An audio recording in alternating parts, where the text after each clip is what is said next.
नीम के पेड़ पर झूले कैसे।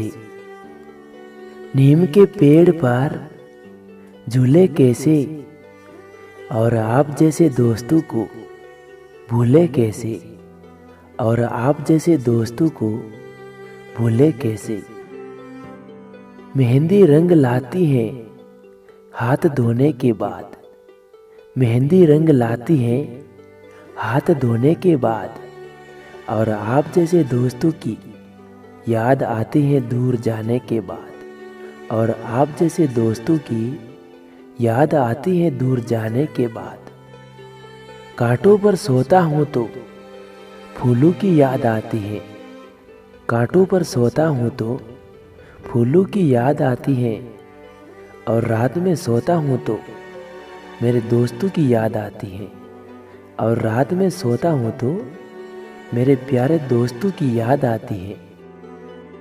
अगर मेरे प्यारे दोस्तों शायरी अच्छी लगी हो तो लाइक और कमेंट ज़रूर करें, और साथ में हमारे चैनल को भी सब्सक्राइब ज़रूर कर लें।